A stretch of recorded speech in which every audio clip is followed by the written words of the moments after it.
আসসালামু আলাইকুম। ঈদ মুবারক। ঈদের সকালবেলা গ্রামের মানুষের যেমন কাটে সেটাই দেখানোর চেষ্টা করলাম। তো এই যে আটা সেদ্ধ করে নেওয়া হচ্ছে, মানে খামির করে নেওয়া হচ্ছে চালের রুটি বানানোর জন্য। তো গ্রামে সবাই মানে চালের রুটি ছাড়া কেউ মাংস খায় না, গরুর মাংস চালের রুটি দিয়ে খায়। এটা সব বাড়িতেই মানে সবাই তৈরি করে। তো এই যে রুটি অলরেডি ভাজা হয়ে গেছে, আবার মানে আটার খামির করে নেওয়া হচ্ছে।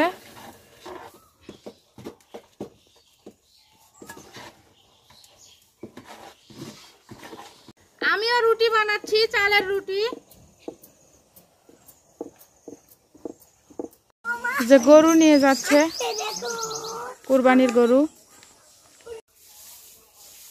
এখানে রান্না শেষ, আটার খামির করে নিবে।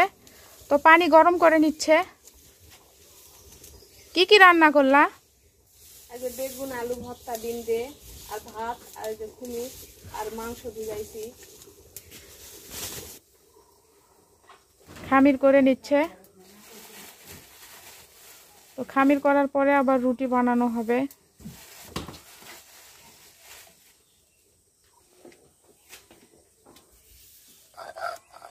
এখানে টাটকা মশলা বেটে নেওয়া হচ্ছে। টাটকা মশলা বেটে মাংস রান্না করবে। এখানেও রুটি বানাচ্ছে।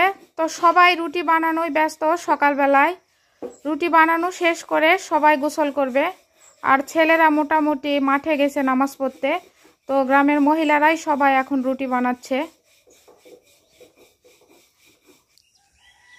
এখানেও রুটির খামির করে নেওয়া হচ্ছে।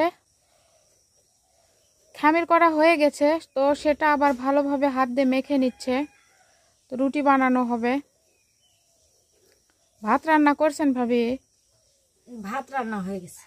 ভাত রান্না হয়ে গেছে। তো সকালবেলা সবাই আগে ভাত রান্না করে, তারপরে যে রুটি বানানোর কাজে নামে।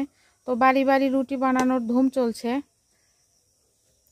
তো গ্রামের ঈদের সকালবেলা এরকমই গ্রামের মহিলাদের ব্যস্ততা। গ্রাম কিংবা শহরে সবাই ব্যস্ত, তারপরও গ্রামে রুটি বানানোর ধুম সবার বাড়ি বাড়ি।